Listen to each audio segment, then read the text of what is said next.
Yeah, well, that's what the director does before the show, right? You got here at 9:45.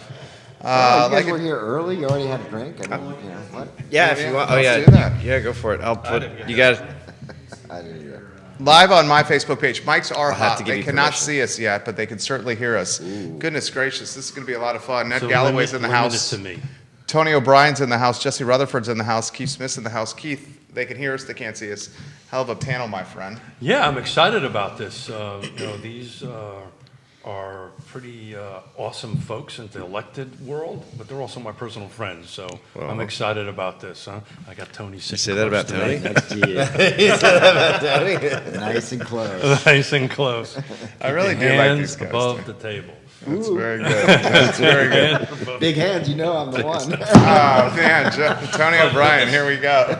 This is good stuff. Little We've got- violent femmes. We've got Ned Galloway, the chair of the Albemarle County Board of Supervisors. We've got Tony, who's the chair of the Fluvanna County, my home county, and the Jesse Rutherford, who's vice chair for Nelson County. So, got not too much planned, but with this crowd, you never know how it's going to go. We're going to have a lot of fun. Talk about stuff that's important. Maybe a little bit of a power plant conversation if you're up to Ooh, it. Maybe You've been maybe some convers- budget stuff if everybody's up to it. And God only knows what to talk about in Nelson County. don't worry. Fiber, We have internet, the best internet Best, in the best, region. best. Best of the best. best internet. Yeah, but you don't have as many homes as we do, so I mean. We got the White Snook watching the broadcast today. Rob Neal, hello. Richard Fox, hello. Aaron Moody, hello. Michael Plecker, hello. Viewers and listeners already have questions for us. Philip Hamilton watching the broadcast. We have Bethany Davis watching the show. Brandon Harrop, Betsy Nugent watching the broadcast. Holly Foster and Henrico. We have UVA professors, 1, 2, 3, 4 supervisors from various jurisdictions, 1 counselor, a couple of Commonwealth's attorneys on the broadcast as we speak. And we're going to have a lot of fun today. Why are they listening? Jim actually listens to the show quite often. He's awesome. Where's our buddy Neil? How come he's not? Neil Williamson, are you watching the program? Let me see if Neil better Williamson's text him. watching the program. Neil Williamson is watching the program. Hello, Neil Williamson, the president of the Free Enterprise Forum. Jude, I want to just confirm a couple Facebook pages. You're going to get the group up? Oh, very good. Very nice. Are you going to get Jesse's Facebook page up and running? Okay, fantastic. And then I guess we can rock and roll and start the program. Keith's Facebook page up and running, and we'll rock and roll when you're ready. Judy, you're doing an awesome job. I know. brother. Keith's testing him today, that's for sure. Yeah. Well, so while we're waiting for the Judah, the director god, to get us all firing and on 12 cylinders, what's going on in everybody's life? We'll talk a little bit. Count us in, Jude, and then you can bit, get those up. It's been super quiet where I've been. It's basically nothing going on in Fluvanna is what I've seen. Real quiet. I mean, very little. What going time did you on. get to bed that night? Well, after the 5 stiff drinks I had. Oh, yeah? That's For those who don't, maybe listening. I mean, it was St. Patrick's Day. Or Yeah, a very valid, very No, it valid. was the day after. No, it was the day after. It was the Okay. day after St. Patrick's. No, we. I would stand up and we- say, I yeah. think. Oh, sorry. Not there yet. So is that a real question you want an answer to? We're quiet on the set. Oh, we're quiet. I know it's hard for you, but it's quiet. You're not politicians, so.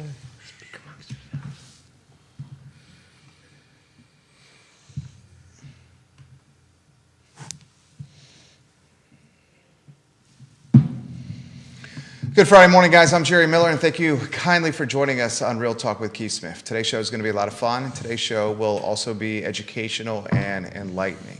We hope you, the viewer and listener, join us in the conversation by asking questions of elected officials from 3 different neighboring jurisdictions. Tony O'Brien is in the House, Fluvanna County Board of Supervisors. Ned Galloway is in the House, Albemarle County Board of Supervisors. Jesse Rutherford is in the House, Nelson County Board of Supervisors. This is a roundtable organized by the esteemed Keith Smith. I sincerely mean that. We'll have some fun with Keith, but we kid because we care, and I love this man dearly. Just trying to figure out what esteemed means. Real Talk with Keith Smith features a gentleman who's been in business since 1987 and a brokerage, Yes Realty Partners, that you can absolutely trust.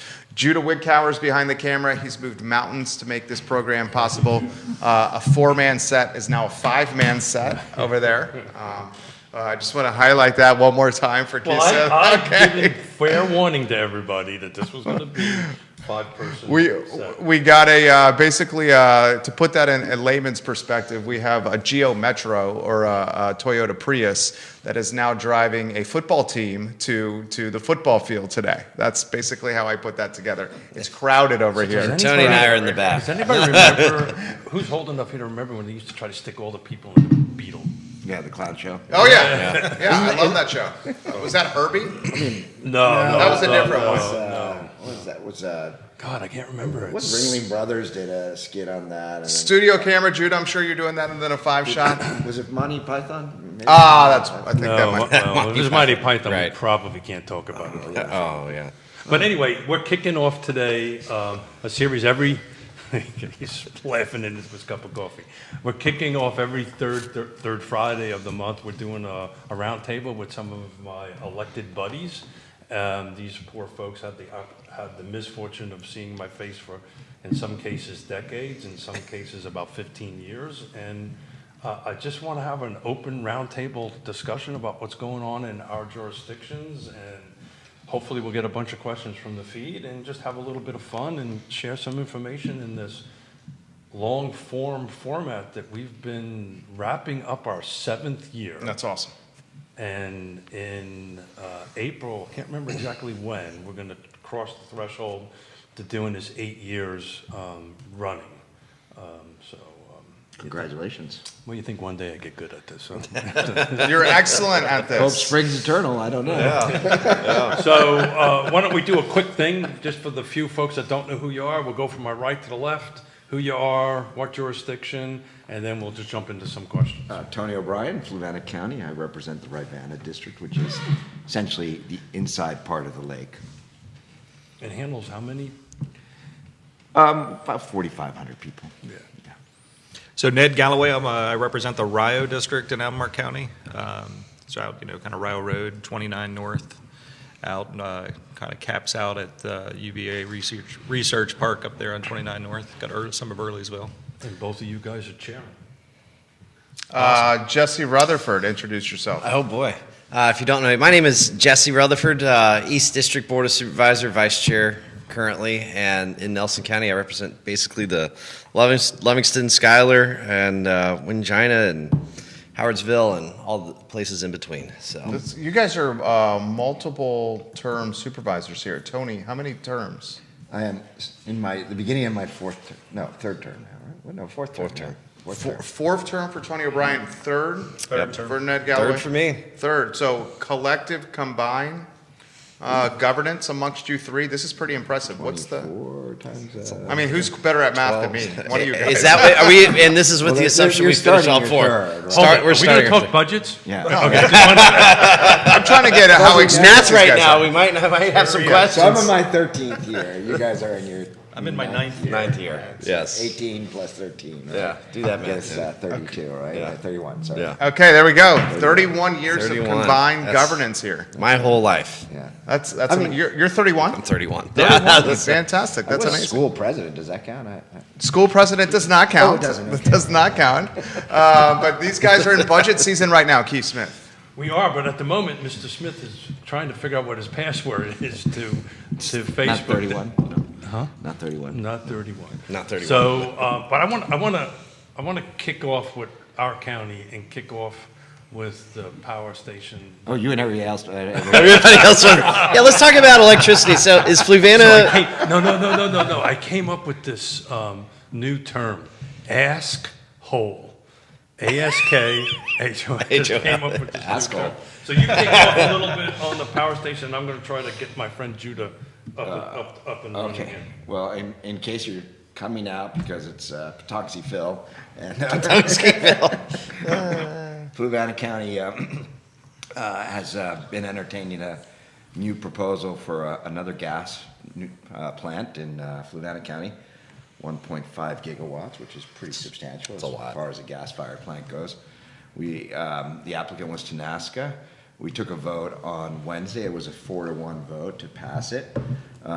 This was, after, of course, months and months of deliberation, working through the Planning Commission, doing all those kinds of things. And it was a difficult vote for our county. A lot of people We're very concerned about the climate impacts as well as health impact potentially from the PM 2.5 that is generated by the plant, the pollution that's generated by the plant. There were also concerns about noise levels and how that would be handled. But at the end of the day, the board kind of weighed all these issues, worked with the applicant. We had it was 49 conditions, but really, some of the conditions had sub-conditions inside of it. Oh, wow. So 49 conditions. And then we used a mechanism that we'd never used before, which was rather interesting, which was restrictive covenants. And so we were able to add a couple of other items in the restrictive covenants. Net package altogether to the county of Fluvanna, when you look at both the restrictive covenants and some of the commitments that Tenaska made, as well as the underlying tax base of this $2 billion project, is about $300 million over the course of the life of the project. That's pretty substantial money for our county, just to put it in perspective. That is going to go a long way to working to reduce the tax burden on homeowners. 91% of the tax We're at burden is on 91% home. now? I think right around there, 91%, down from 93 12 years ago. But with water coming to Zion's Crossroads are already there, and interest in new development all happening on that side, we're starting to see that balance change. And this, of course, will help a lot. Right. I want to pick that apart for a little bit. So in my research, 35%, you correct me if I'm wrong, 35% of Virginia's power is imported, is that correct? Oh, yeah. It's very significant. I'm glad you actually raised that point. Virginia is a net importer. It's part of the PJM grid. The PJM grid serves 13 states in the Mid-Atlantic. Right now, the assessment and the PJM is a nonprofit organization that kind of manages the whole grid network in the Mid-Atlantic, but also, in essence, is the auction house for pricing when producers such as Tenaska, which are peakers, provide electricity to companies like Dominion and CVille, because every company is, essentially trying to do a little bit of load balancing, if you want to look at it from that perspective. Sure. You don't want to build to max capacity, but you want to make sure that the pool has the ability to deal with max capacity. Well, really, what's happening at the PJM grid level right now is that max capacity is already there, and so the commissioners of the PJM have essentially been saying, we are at a near critical stage. Now they're saying we are at that critical stage and could be facing rolling blackouts and We brownouts. don't have our friends from Louisa here, but I think data centers are a big part of it. Of course, a lot of the impact is coming from the growth of data centers. That's a really significant aspect of it. Fluvanna County doesn't have a data center, but that doesn't mean that as Sure. you look at the grid isn't, well, Right. my power plant serves me. The grid serves the entire region, and so it's important for the entire aspect. And as much as you may or may not like the data centers and the reality of AI today, the practical aspect of it is that we are moving away from fossil fuels at a net level into electrification, such as vehicles and so on. And of course, all of the ability to work from home and doing things along those lines has really changed kind of how we're using our technology. And AI is both a economic Right. and security aspect into how our country runs. So these are really key fundamental issues, and I think I don't want to say disingenuous, but I think maybe you're missing the point if you think it's just about my electricity, right? And my needs in terms of that. AI is probably the most significant thing that we're seeing happening in this country, in this world. And it's fast. And it's moving very quickly. And so if we want to continue to be a premier technology-based society, we better stay on top of that. It was interesting. My research was that most of our power is coming from West Virginia, your home state, Ned, and Pennsylvania, which are still using coal, majority coal. Yeah. And from what I understand, that this power plant will change that dynamic a little bit. Well, I mean, if you look at Virginia, it has over 193 power plants, and they range from nuclear, solar, wind, natural gas, biosolids, petroleum. 30, so it's a total of 20, almost 28 gigawatts of power that's produced in Virginia. 30 of those plants are natural gas. So if you look at 28 gigawatts and the 30 that are producing it, they're producing 14 gigawatts. So 1.5 gigawatts of additional natural gas is 10% on top of that. But that's 10% that you're maybe, as you're aging out some of these other older plants that are the biomass petroleum plants, coal plants, right? We do have 2 coal plants in Virginia. As you age those out, you're replacing that dirtier technology. So actually, if you look at the net increase and if you look at the net sort of pollution impact level, it's actually declined by like 16% in the last decade here in Virginia. So that's part of that transition. So it's, yes, you're adding on, yes, you're adding more pollution, but hopefully, to your point, you're also taking away from the dirtier producers from that standpoint. I think that was a point that a lot of folks struggle to understand. I mean, and when it comes to the electric conversation, of course, we share some Virginia Electric Co-op, and we've seen changes in the rates. And when the co-ops are changing their rates, you kind of have a systemic major problem because yeah, absolutely. Co-ops are not made to make money. That's the whole purpose of them.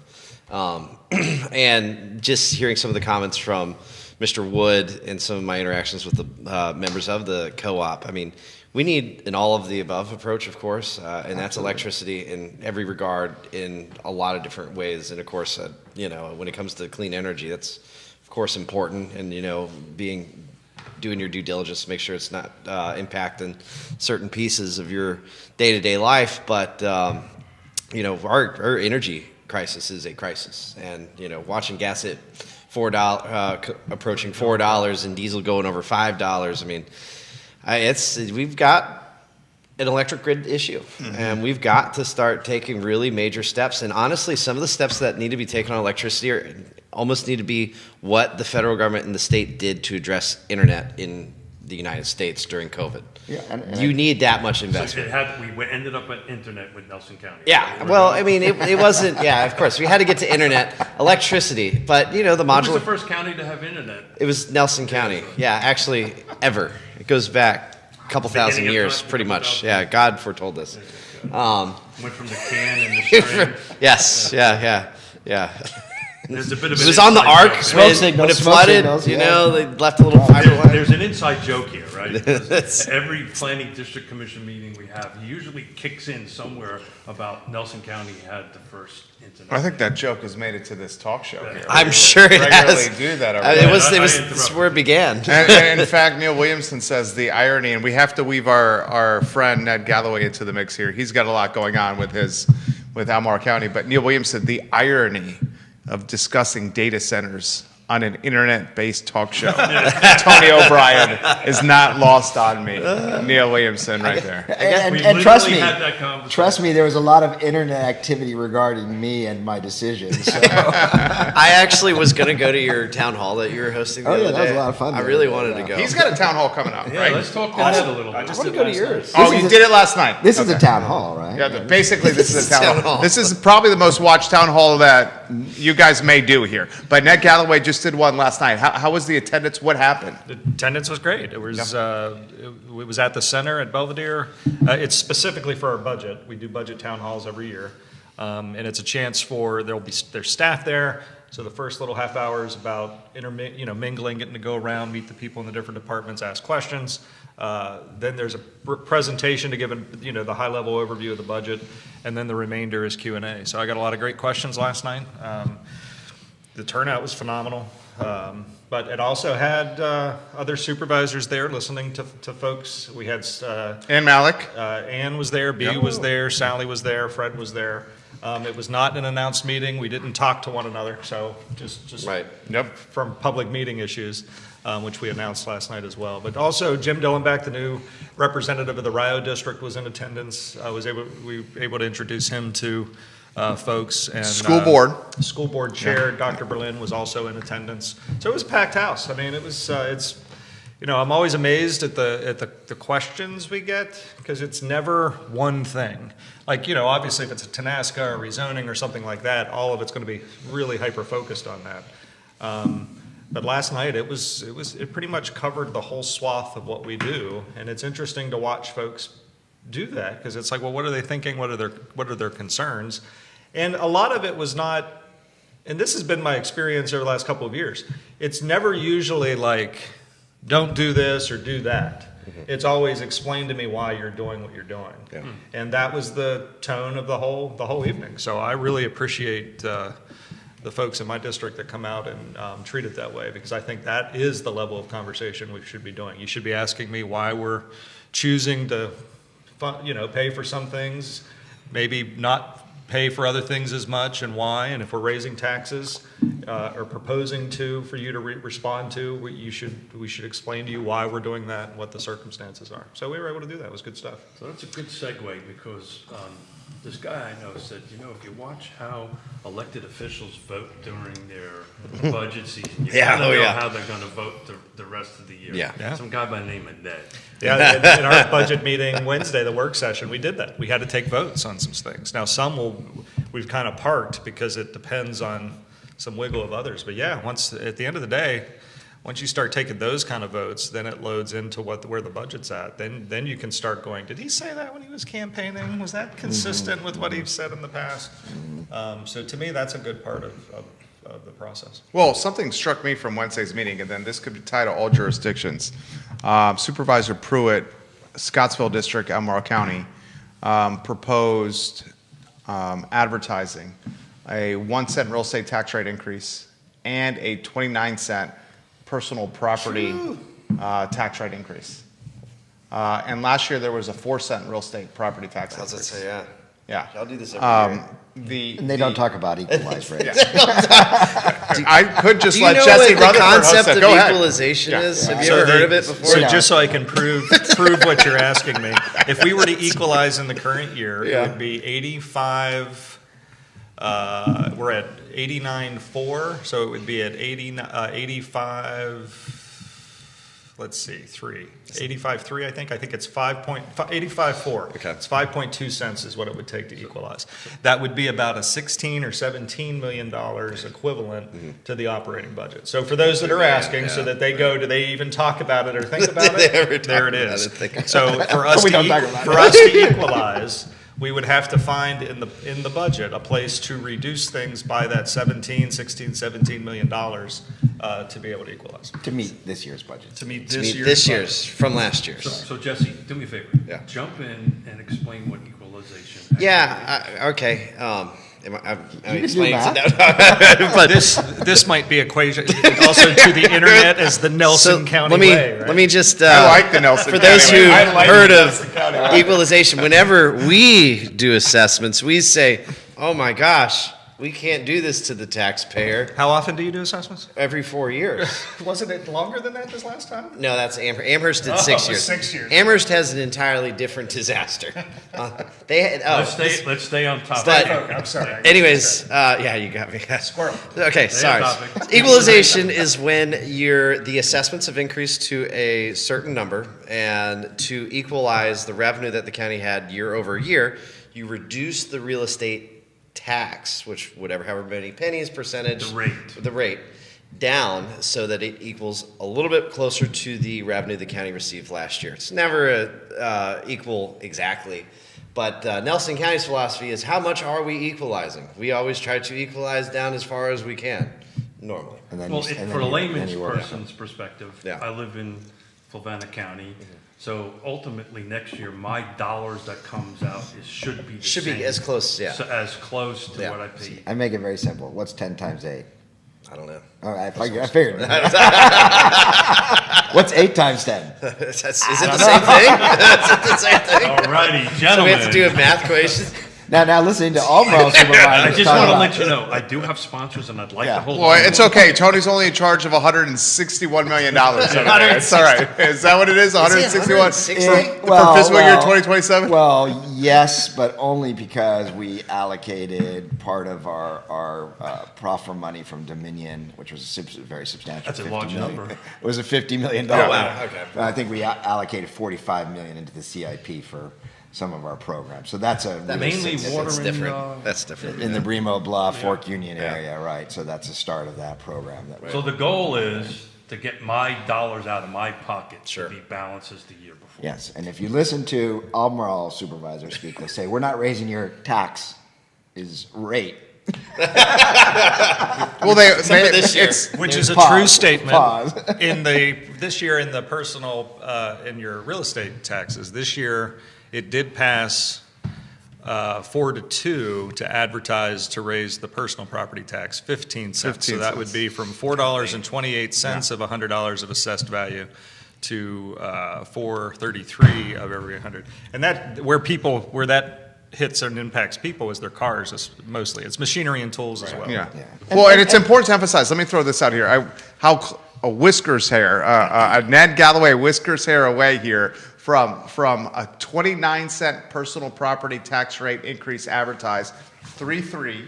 So it's not advertised because it was 3.3. Right. And a 1 cent real estate tax rate increase, 3.3. Did not pass. And I'll do the rationale or the justification for the supervisor that was proposing it, which was Supervisor Pruitt. Who's, I believe, is watching the show. But the reason he was doing exactly the 1 cent, then the initial 29 cents on the personal property was the target for our county, that we've not had majority supervisors in the past agree to want to get there, but it was the $10 million into the Affordable Housing Investment Fund. Yeah. So what he was doing was taking the county executive's recommended budget, which is a combo of some operating and one-time monies which is at $5 million. Right. And then in Mike's mathing, if you did a 1 cent tax on the real estate and then you did the 29 cent on the real personal property, the way that taxes are collected, because we would still collect some from the current year, the way that works, it allowed him to get, in his math, to get to that $10 million number. Yeah, So that's exactly, because it was all going to be dedicated for affordable housing. Yeah, all kidding aside, I mean, we, as supervisors, all struggle with the budgetary process. And That's your you know, hardest thing you do. Yeah, and it's not like we're not unaware of the impact of raising taxes on people. We totally get that. Whether it's stated or whether it's through assessment increases or so on, we all know what that feels like. And so, going back to electricity, going back to gas, going back to healthcare, going back to all the things that are driving affordability problems right now, when you have an opportunity to help to reduce the tax burden on the folks with projects like Tenasca, this is something we can control. I can't control the rate of water. No. Can't control the electric costs. No. I can't control those things. But what I can do is try to control, how much we end up spending, and also how much of that spending, how much of the revenues that we're collecting are coming from But homeowners 91% you're versus talking about, businesses. how much is this power going to move that needle? Well, in the first couple of years, once the plant is in production, it's $14 million a year. That's 31 cents on our current tax rate right now. Yeah. That's, if you take our current rate, proposed rate for this year of 77 cents, that's 41%. Were we to take all that money and apply it to the tax rate, right? That's 41% tax decrease that you could potentially apply. Really great. That's really that's not- substantial. Really that's not- substantial. That's not realistic, because we are going to use some of those things for other projects. But even that if we it's have. half of it. But even if it's half of it, it's still very significant, Well, and that makes a huge difference. I mean, Louisa could do that maybe tomorrow. well, Louisa could They could bankroll actually, us all. Louisa right? could get rid of all of their tax rates. Yeah. And, Yeah, And ours. And and ours. ours too. And geez, I wonder And, why. How many power plants do they have? how many data centers in the billions?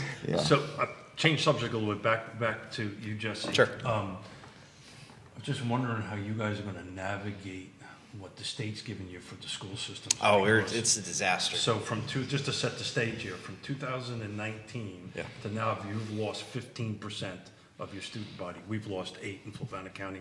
I think you're around 2 or 3 in Albemarle County. But most folks don't know this, that, right? They're getting schooled. Set the stage. on Yeah, how- I think since the early 2000s, Nelson had late 90s to today, we've lost a student population. I believe it's about 500-600 kids. We only had about 2,000 to start with, so now we're down to 1,300. Wow. So Nelson's getting hit on 2 fronts. One, the student pupil, the pupil loss, of course, and then the LCI change.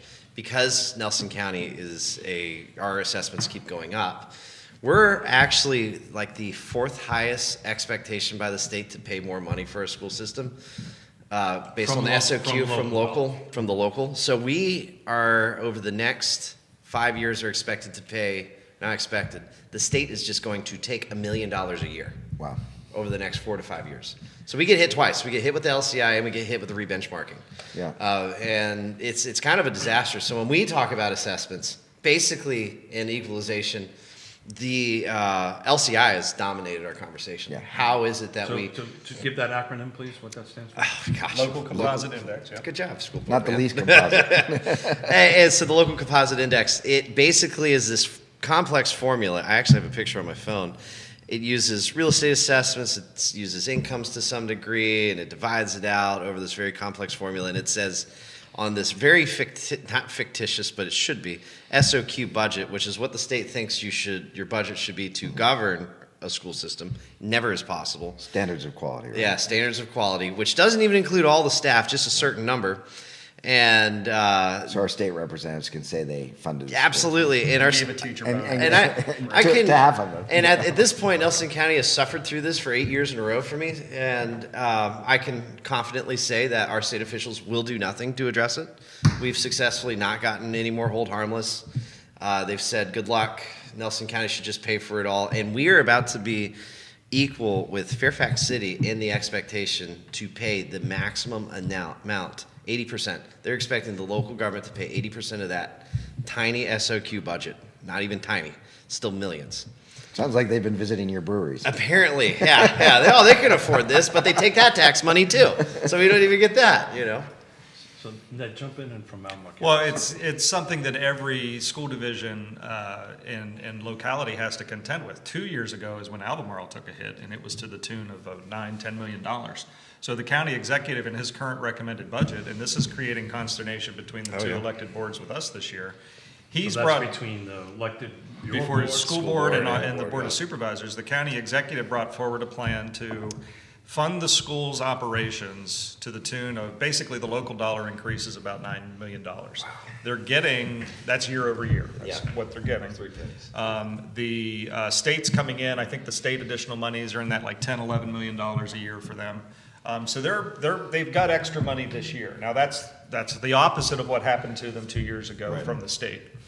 So the county executive said, all right, what we're going to do is we're going to fund your operations. We got 2 new schools coming online. Let's make sure the operations are handled for that. Let's send the money over that's going to cover it, that $9 million. But we're going to take $6.8 million that would traditionally go over in the form of our split that has been a guideline over the years. And we're going to keep that in a CIP reserve. Sure. We're going to do that for 2 years in a row. So you have the 6.4 million year one, 6.4 million year two. So at the end of 2 years, you'd have $12.8 million banked away in your CIP. What also, though, you've banked away is that 6.4 is still there for you in year 3 to be able to use for operating. Yeah. So if the LCI switches and goes the opposite other direction again, That's smart. if it's 9, like 10, that. $11 million, you'd have money that you could use to help year. lessen the hit. Yeah. If it's $3 million hit, then you've got enough to cover it. Yeah. The school division's recommended budget, once all of the money's sent over to them, which would be about $16 million, the superintendent recommended putting $4 million into a CIP reserve for the first year. The rest would go to operations, and then it's unfair to say they're not doing anything in year 2. They just haven't really even discussed year 2, Yeah. so there's no plan for that. But what would happen then, if everything stays equal, then it's just the normal kind of, normal increased costs. What did we come and ask for in 2 years? But if that LCI goes and the state yanks money back, Oh, yeah. they're going to be looking to us to fill that To fill the gap. void. Yeah. So Albemarle, about 3-4 years ago, we started doing multi-year budgeting, where we've said, all right, let's not plow everything into operations every year. Let's start building for things.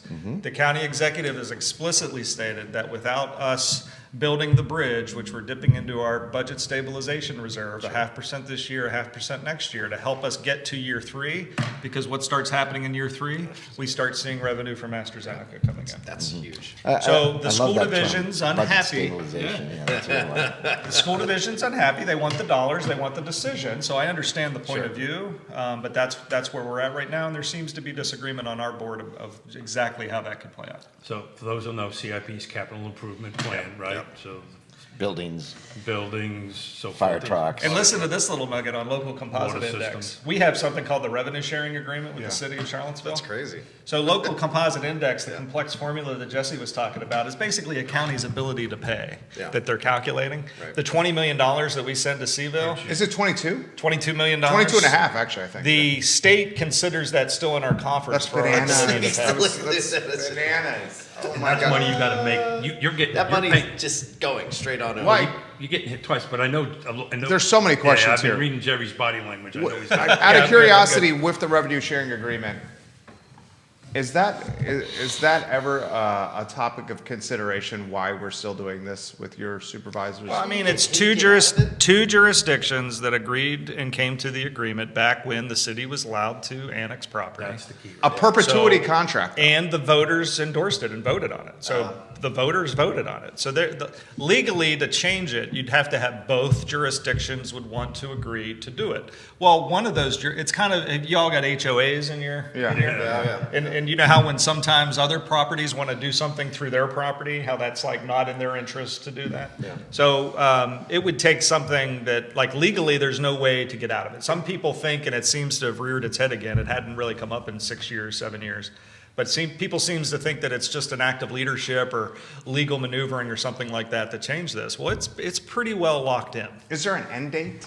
No, it's There's no end it's- date in the contract. Well, take yourself back to when it got put into place. At the time, there was no moratorium on annexing property. The way the city was going to be able to grow their own revenue base was to take the land, to be able to commercialize it, to be able to get the revenue. Well, since Albemarle wanted that revenue too, right? They were going, well, we don't want them taking our land, so here's the agreement. Here's We your will $20. share what's coming from that. So when you think of the logic of the agreement back in the context, it's not unreasonable. It's just none of them would have known that if the state puts a moratorium on cities to be able to annex property, and then eventually it just goes away. So now all the places that maybe did those revenue sharing agreements are left going, what? Yeah. We all have done enough a little bit of business at this table. I mean, you're talking about 10% of Charlottesville's I mean, budget that's is coming from Albemarle. straight from No contract is. That's why I asked. Yeah. Yeah. I mean, all contracts are living documents in way, some shape or Sure. form, right? I'm not gonna write a real estate contract with Tony. You just shook my hand, baby. All I'm That's a saying, contract. consideration, That's a yeah. contract. 10%. there seems to have been disgruntlement over the revenue sharing agreement for decades, and they haven't figured out how to come up with, because it's not something that one can force on the other. Yeah. And when you sit there, and you all are business people, when you sit there and you go, well, what's in it for me? And that's not a bad thing. No. But it would have to be something Sure. that would make up for in a value proposition for the city to be able to. The only way out I would see is a lump sum from Albemarle to Charlottesville to get out. Right. That's the only way I could see And out. I don't see, That's not why gonna would they happen. negotiate? Yeah. Well, Charlottesville's on they're in the, what's it called? The Catbird seat. Yeah, catbird seat. They're in the catbird seat. Yeah. Yeah, so But when you negotiate, you always negotiate for position of strength. Right. Oh, yeah. There's You are not in that position. Right. Charlottesville- But, excuse me, Ned, can we change the way the state is funding you? So back in when I was on the school board, there was an effort, and this was created tension between the city school board, the city council, and Albemarle, and it really put, frankly, David Toscano back then in a little bit of a pickle because he was representing both jurisdictions. What we tried legislatively back then was to go to the state and say, can you at least adjust in the local composite index and treat the revenue sharing amount as if it's not in our coffers? That we can adjust our ability to pay to the tune of that amount. What that ends up meaning for the Charlottesville and the Albemarle school divisions, it's not just a lump sum change to either one's favor or disfavor. It can flip-flop back and forth. So we tried it in 1 year, and of course, then you've got the county down there lobbying for one thing, you've got the city lobbying for another, and then the rest of the states going, it's your agreement. Oh, yeah.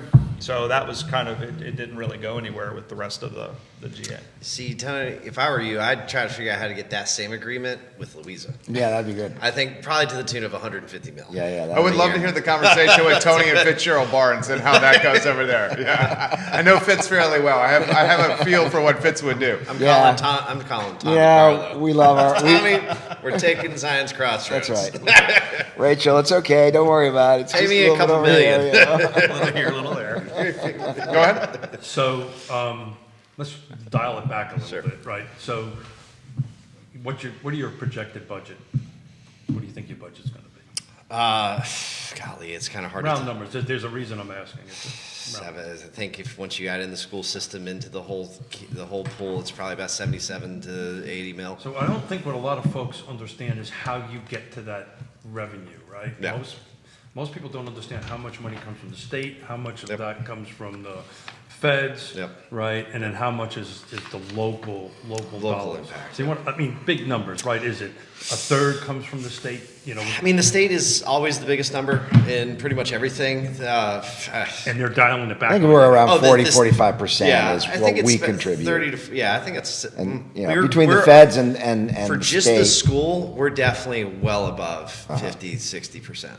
you contribute. for Yeah, this we're as well. probably 50, 60%. So we're not quite if at 50% of the budget. No. Is local dollars, is Yeah. what you're saying. Oh, yeah, I would say it's probably over 50% of our budget of this. I mean, we're getting down Yeah. to that. I mean, it would, I mean, we're at 700 plus million for the total budget. The schools are asking for, well, they've asked for the 315. So with ours, we'd be transferring somewhere between 307, 309, depending on what we land with it. Yeah. And that's with the CIP and everything in there, so. yeah. I mean, their school budget is more than our entire budget, double. Somebody And said, the schools With the want CIP. more. I mean, the head of the Albemarle County Teachers Union is on social media today Collective bargaining. throwing Oh, yeah. shots over the, at the Board of Supervisors about not allocating enough.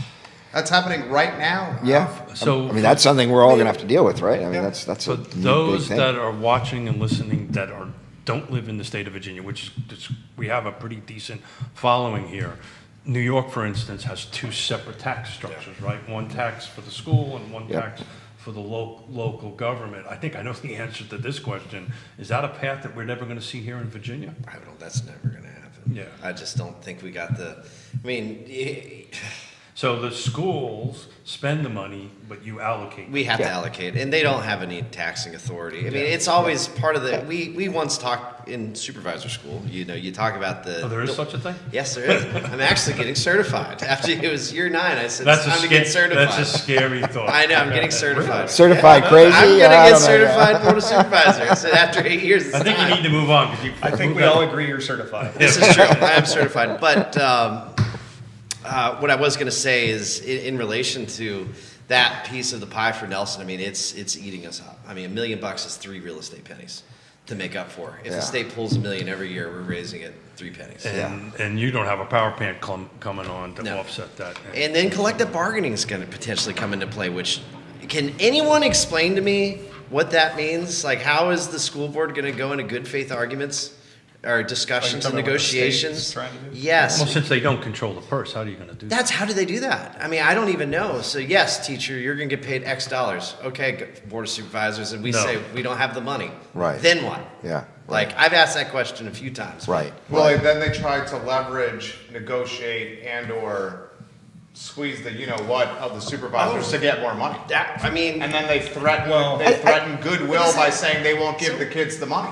Yeah. Crowded I mean, classrooms, it's- not paying teachers. what's Because it constrains what they would do. Yeah. That locks their operating budget in that they must do that Yeah. compensation. So Yeah. if the supervisors didn't provide whatever the offset was, Yeah. then they'll have to go in and figure out what else to get rid of to make to meet the wages. This is why I brought up maybe they ought to get their own tax dollars. I mean, if collective bargaining is coming into play, I mean, and the schools somehow are going into that good faith negotiation through the National Association of Educators or whatever it is, I don't know. I can't comprehend how they can do it. Well, and if you want to see foreshadowing for what could happen with Nelson, Yeah. look at Charlottesville. They were the first across the board collective bargaining, all city employees unionized. Sam Sanders in budget season now with Charlottesville, we need 2 more cents on the real estate tax rate just to cover The collective bargaining.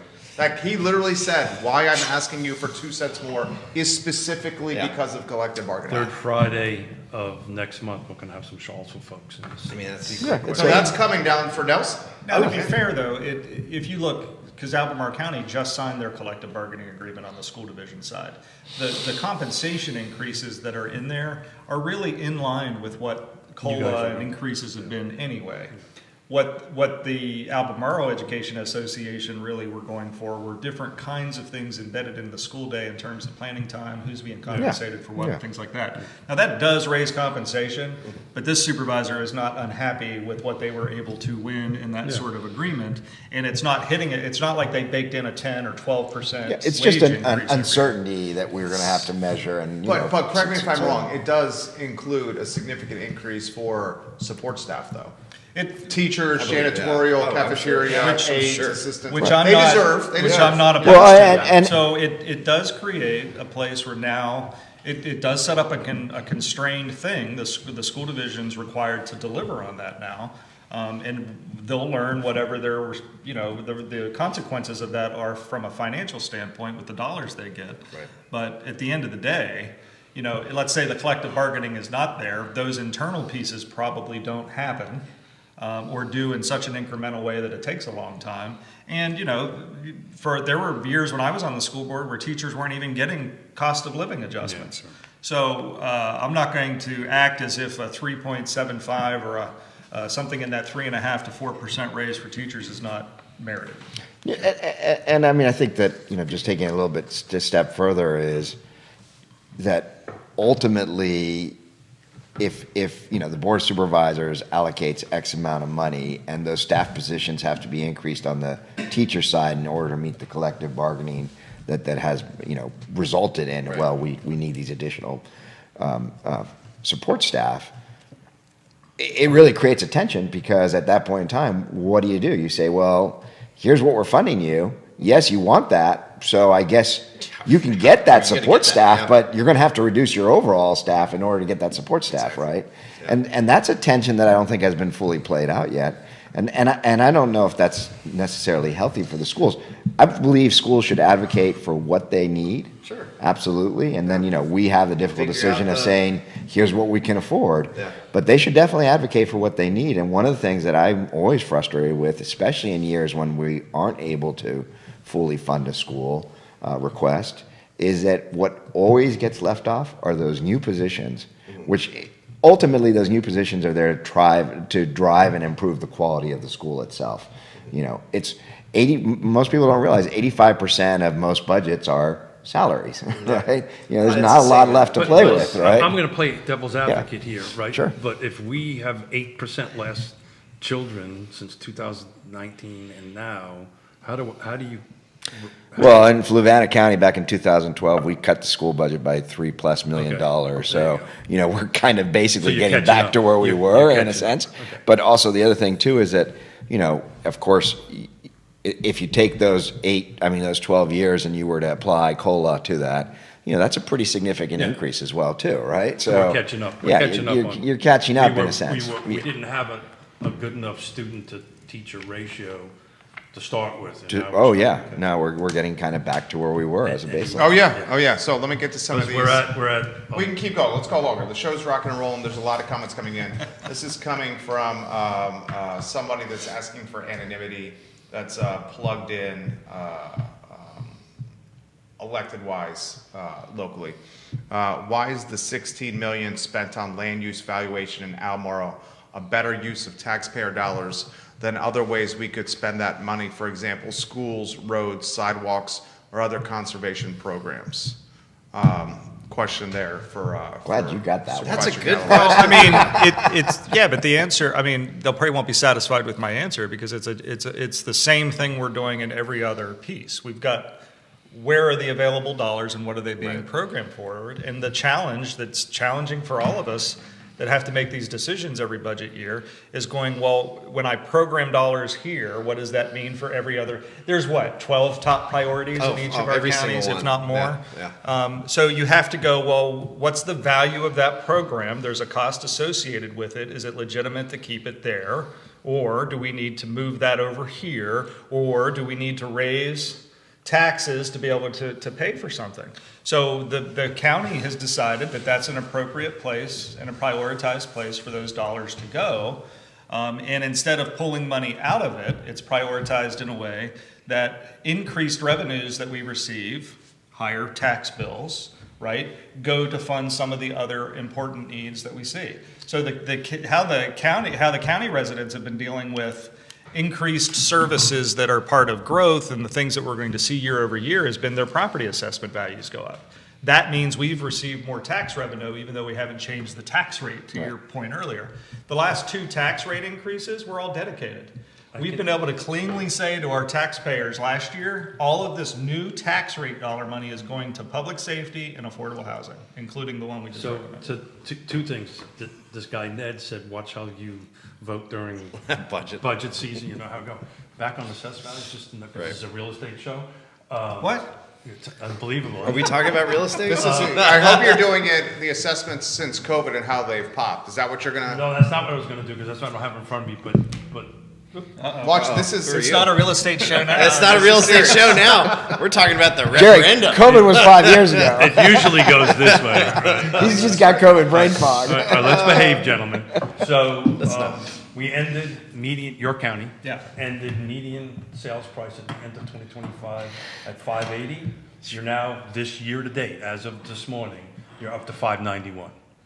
Right, so you've already. And that's basically Q1, end of Q1. We're not even, yeah. Yeah. we're not even- For intensive purposes, we're at 10% the less. end of Q1.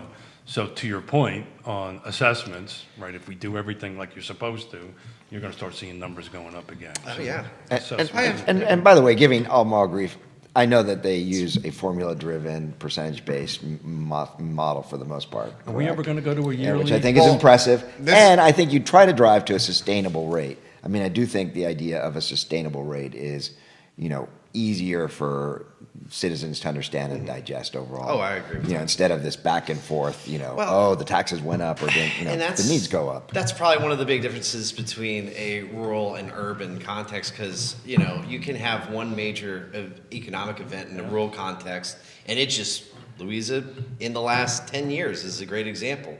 Bunch of big stuff happened, boom. In Nelson, you get He's talking about Zion's Crossroads. yes, yeah. Well, the whole county. The whole the county. whole county. County. Data And centers, Amazon. Lions Crossroads. Amazon but in the Fluvanna got in Amazon, more of an too. urban context, like certainly there's some level of trajectory we try to look at, especially since we only reassess every 4 years. You do have to traject. You're gonna change that? We've discussed it.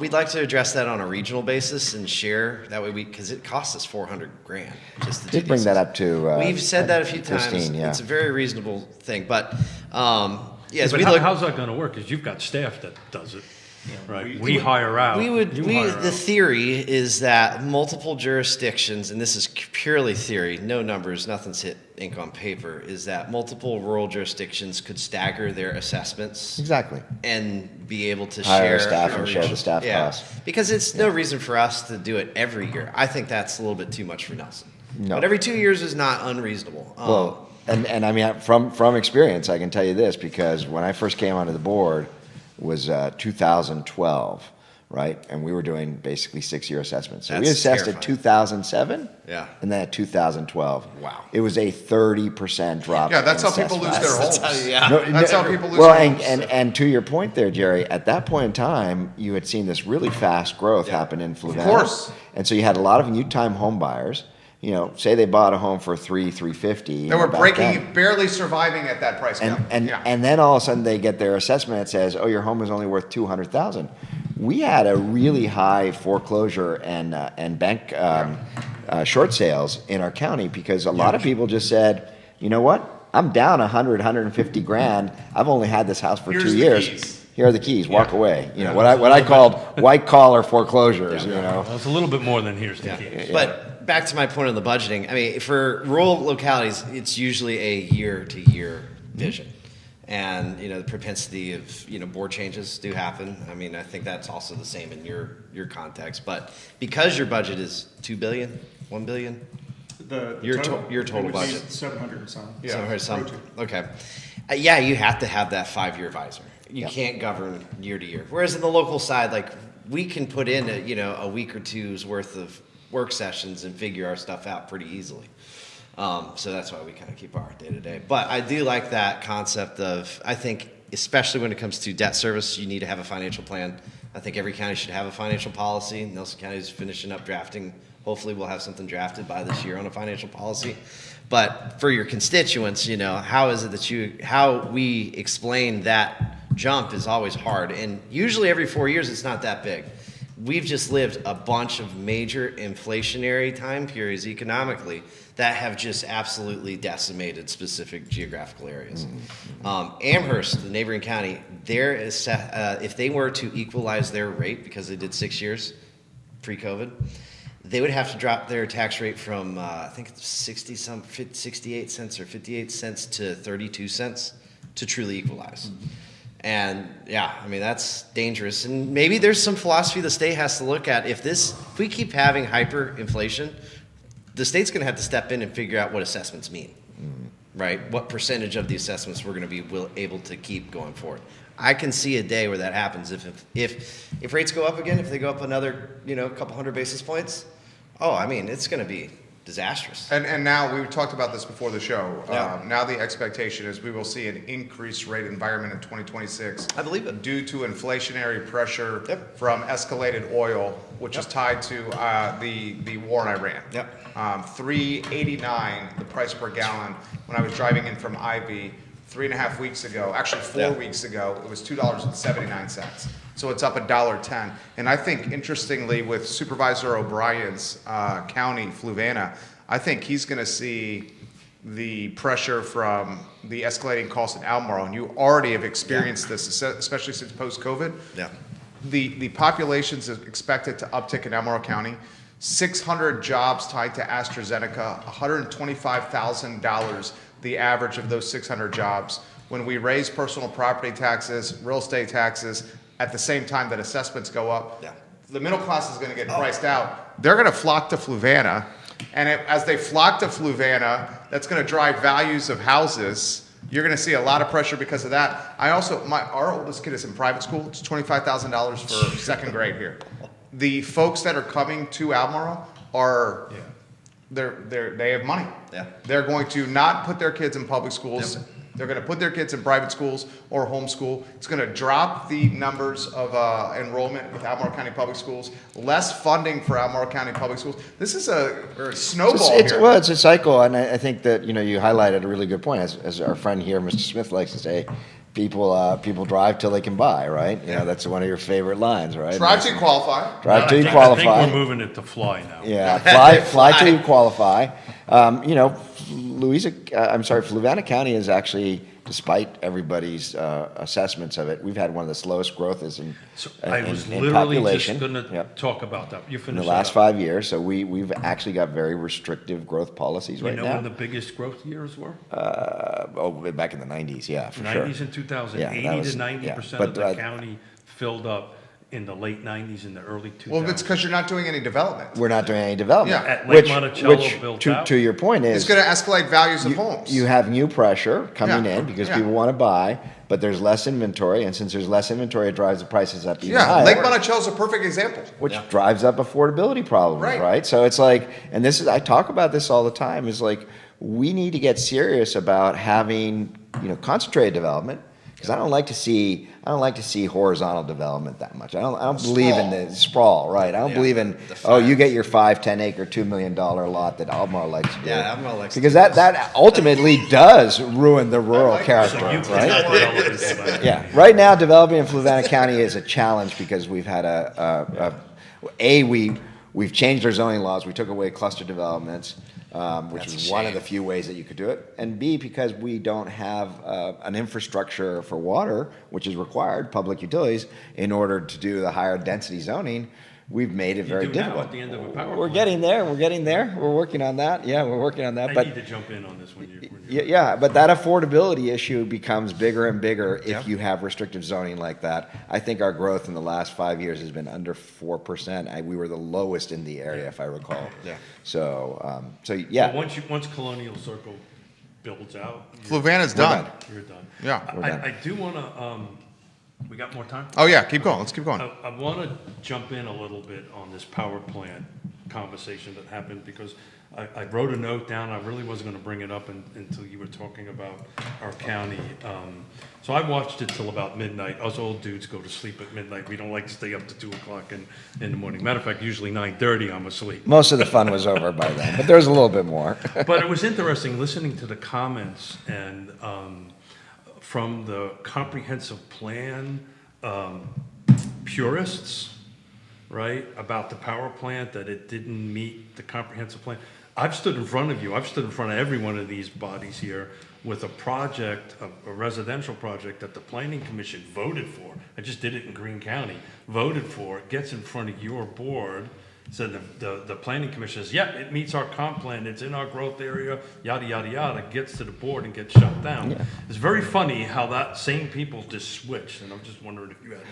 Well, Feedback on and that. yeah, I do have a lot of feedback on that, to be honest. I mean, in this case, the planning commission. Whatever you're comfortable with. Yeah, no. In this case, the planning commission voted 5-0 against the plant, and I know that there was some politicking happening, if you would, and that some people just didn't make the vote that they should have done. Is my opinion from that standpoint, and I know that there was some further intentions, but that's just the way that fell. Okay, it happens. It is what it is. Not a big deal. I still appreciate all the hard work, energy, and thought that they put into it.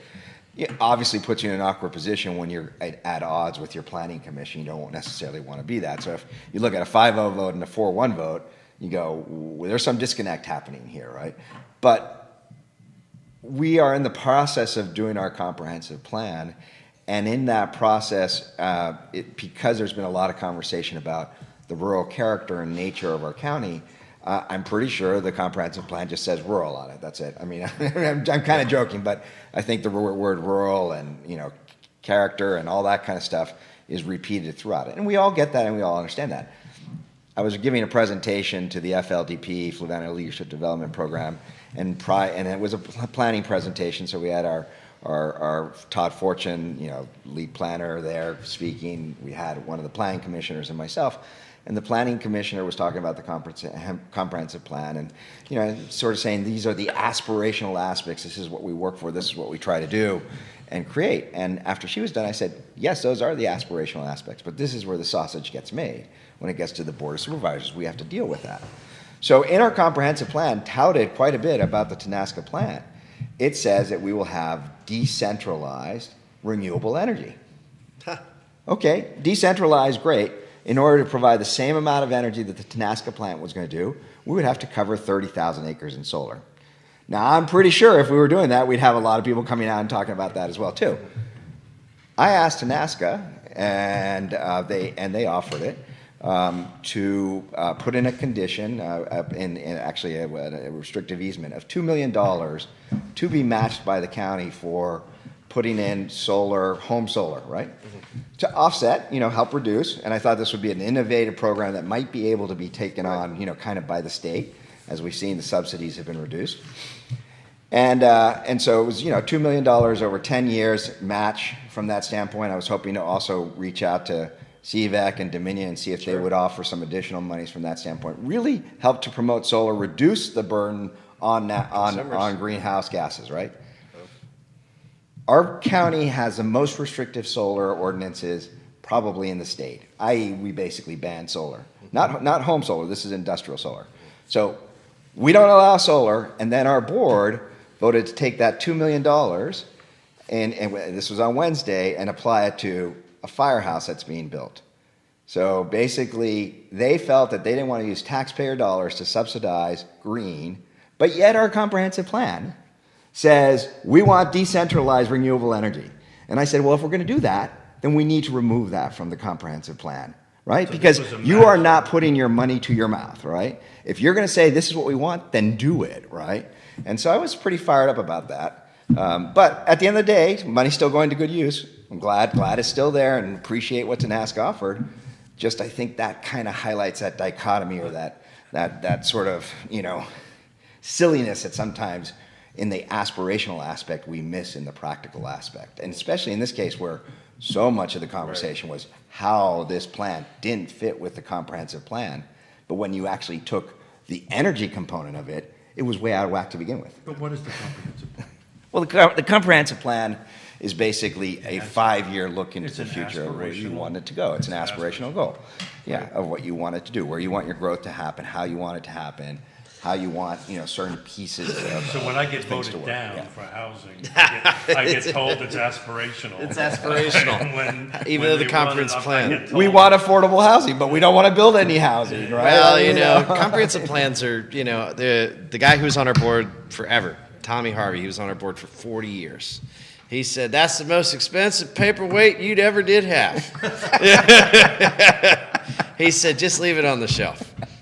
This could go on for about another couple hours. Jeff Richardson, the county executive, did present to the Albemarle County Board of Supervisors that every incremental unit of housing costs, what is it, $1.33? We're gonna, Net- Cost of services, yeah. Yeah, and $1.33 in services and generates a dollar in tax revenue. Yeah. And So what- a loss of 32 cents for every incremental unit of housing. This is the county executive In talking. the commercial side, it's 32 cents tell him where that for every dollar. document came So that's from. where the Tell money's you where come that from. data came from. That was the study that we did to learn on our cost of services, what it would be. That's exactly- And even multifamily is kind of embedded in there, but agricultural and commercial had dropped.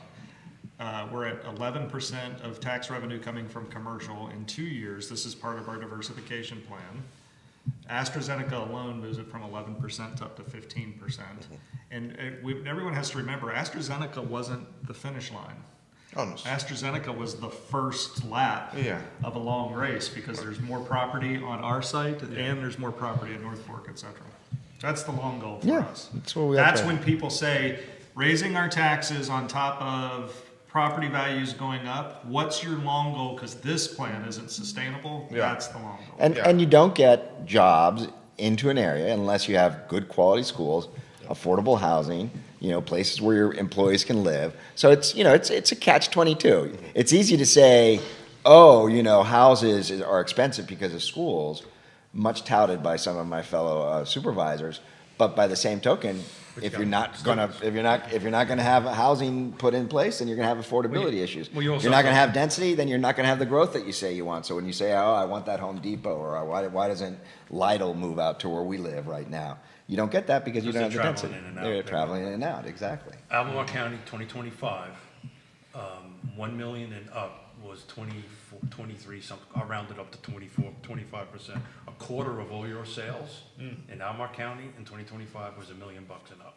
Yeah, and this year's property assessment, the highest growth, so those that grew the fastest, were homes that were valued at 800,000 or more, and the million plus was hitting like that 10, 11% kind of growth year over year. So, my comment always is real estate is location, price, features, Right. condition, timing, who's on the other side matters. I have a half a dozen buyers looking to buy between the 1 and 1.5 in your county, and I can't find them anything, and when I do, it's multiple offers. Ours, a little higher than that. Talk to us here. You know us here. Let's make that happen.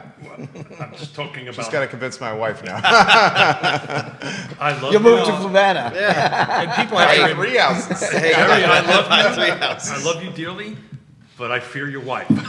She would do it. I just got to. Hey, you could have prime waterfront. Prime waterfront. Excuse you. That's if they can Water's come on the nice. market. That's right, if they come on the market. yeah. but people have to remember, like 5 years ago, that $1 million, $1.5 million home was not a $1 million. No. Well, that's the point. So, So, your waterfront property at $1.2 million, the waterfront's probably a puddle that you put out there with your hose? Because that house was probably $600,000, $700,000 Yeah. for? So that's the point I'm trying Yeah. to make. This conversation last year, that number wasn't quite up. And wait 24 to 36 months when 600 people come with $125,000 salaries with AstraZeneca. Oh, yeah. Just one person, not including the partner salary. So I can't. The husband or wife also I can't working. talk about the specific buyers, but that's who the people is it? buyers Yeah. is that I'm working. How many people are coming from Uh, AstraZeneca? 600 just for AstraZeneca. And they're 125,000 average, just the 600. and they're dinks. There is some data out there that suggests, and it was presented Dual at income, the no kids. Chamber, No kids. Oh, yeah. at means the no Chamber tax State of the burden. Community. That's- Chamber State of the Community this year was just a few weeks ago, where Sam and Jeff give the State of the Community reports.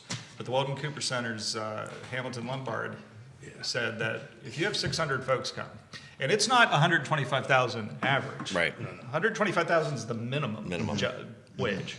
So I don't really guess I don't know the full mix of Yeah. how that works. 120, so I got to change my wording. 125,000 is the entry point? Is the entry point. Okay, thank you, now. So They generally have two incomes. what happens Yeah. at that, right, is he said even at that level, with what you're seeing in terms of land values, pricing, home pricing, and things like that, and he said this in front of everyone, is that you might not be the ones taking the hit of those bulk of those 600 employees because even they aren't going to be able to afford to live in your This county. is true. Yeah, right. Man.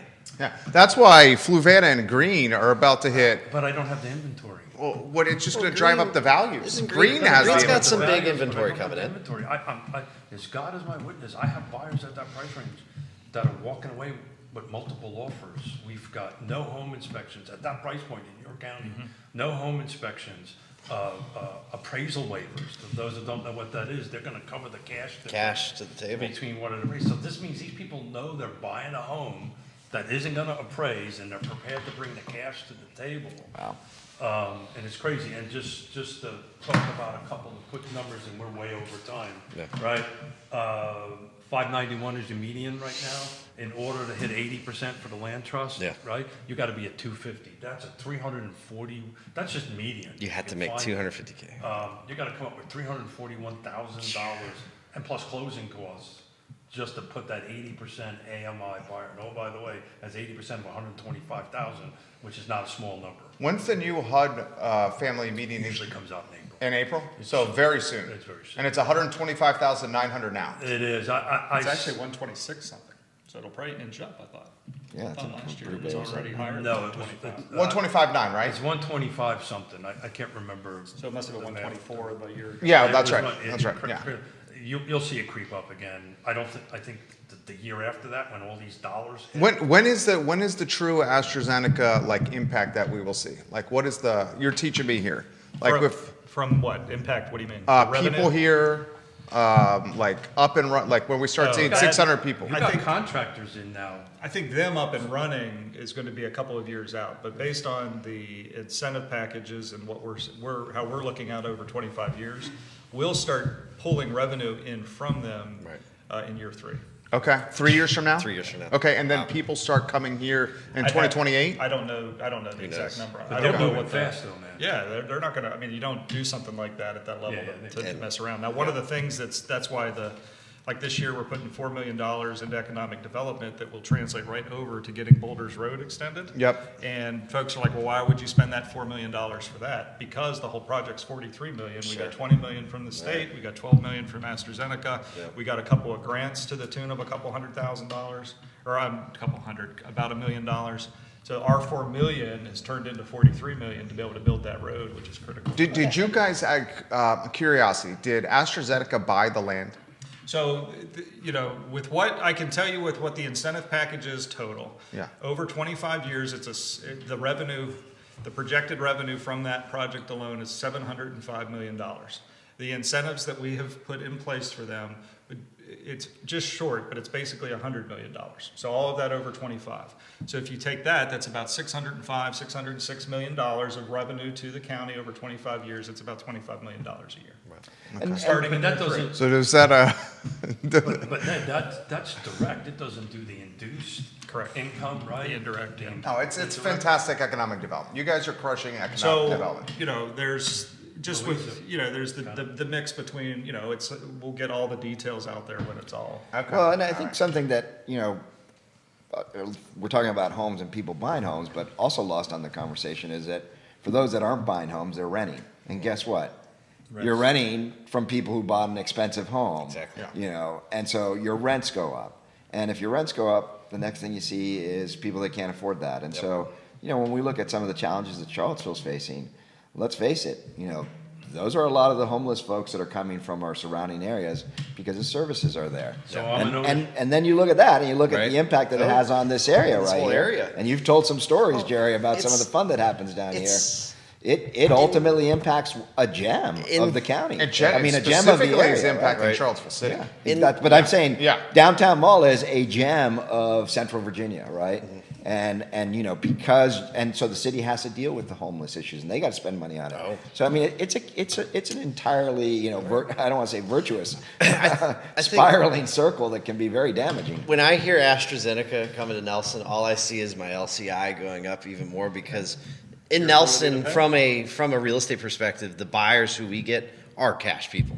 Like I haven't never looked at what CAR says what the percentage of cash is. Total around 33%. I believe it, and it might For be the even car higher. footprint. For just the car footprint. But I would bet in the Nelson County context, it'd be closer to 50%, and they're showing up with $700 $1 million. But they're on the mountain. That's specifically Wintergreen. Well, that 151 corridor itself, Okay. all the way past into the Roseland area, we're starting same mountain views. No, what you got is me. What I got is you, right? Boom. He's talking boomers with money. Right. Yeah. Well, we're watching the whole transition in the Wintergreen community, right? So that was who was the buyer in the 80s and 90s of the Wintergreen community? That was probably the greatest generation, right? 70s, 80s, getting their mountaintop. Now we're seeing the boomers transition because we originally said, when all these old folks, you know, age out and or leave or pass away, who replaces them? Oh, the next generation's equivalent. So what's the age of the first-time home buyer nationally? Nationally, I thought it was at 40. It's 40. Very nicely done. Jesse Rutherford, yeah. Well, 40. that is First-time who I home built buyers, houses age for. The National Association of 40, Realtors is 40 years old, first time home buyer. And, You know and, what? and, and, Scary. that's terrifying That's because so Do you know what terrifying. the average age of the buyer is? 56. wow. The average generation is resale, that? in other words, person that, like me, that's moving, Yeah. 62. Wow. Yeah, unbelievable. I'm going to tell you how much cash in 2025, but we're way over. Yeah. That's good. That's good. Jerry's been. No. This has been great. I want to thank these guys. They are good guys. Good people. I think this is a good indication of you can have a conversation about touchy subject, politics, and taxes, and do it in a respectful way. You had That's what we did. 166 sales last year, 62 of them, so was cash. So And 30, Nelson? still about 30. Wow. Yeah, There we around go. 30%. So it's about It's been average. holding in all the jurisdictions. Everywhere. Somewhere around. That's still 30% huge. plus or minus. You'll see a little bit more in your jurisdiction, but it's roughly 30, which is a huge number. Historically, since '87, I've never seen numbers 30%. like that. Keith Smith, Tony O'Brien, Ned Galloway, Jesse Rutherford. The show is archived for anyone that's asking wherever you get your social media or podcasting content. Judah Wickower behind the camera. I like what you did with the 5-shot. It worked out well. Thank you, Judah. Judah Wickower moved some mountains today. Stay engaged, folks. All politics matter, but local politics really matter. Yes, I do. And you're seeing that here. Thank you, Keith. Just like real estate, everything's local. Everything. Gentlemen, thank you. This was a lot of fun. I couldn't think of a better group of folks to kick off this series. So. Until next week. No, I've already thought somebody better. realtor. Yeah, I was going to say, I've the already best client I ever had He's a realtor. today. Thank you guys. Always a Hey, pleasure. thank you. Yeah, thank you. Well, You had to get it I'll at the end. say props for thee, not for me. Okay, there we go. That was the saying. Judah like that. Judah's laughing behind the camera. Hey, and I do have to give a shout out to the people of Fluvanna. We did have a big meeting, and was handled well. the people were great. They were respectful of each other's Oh, yeah. opinions, and Everybody on the that was panel, great. on the dais was respectful. The Yeah. portion that I watched, Yeah. which is encouraging, right? It is always encouraging. Nobody broke down into. We had one person shout out, but that was basically that's it. How many people do you have in the room? About 200, less than I would have expected. I thought it was going to be 500, 400, but Well, that place holds 1,000, right? yeah. politics have really put a lot on. He needs to go. No, He's it's good, got it's a good. show to do. We'd be doing this whole day. Keith, long. Tony, Ned, Jesse, Judah. I'm Jerry. Thank you for joining us on Real Talk with Keith. Thanks, guys. So, Thank you. Awesome. Thank you, guys. He's going to tell us when the mics are off.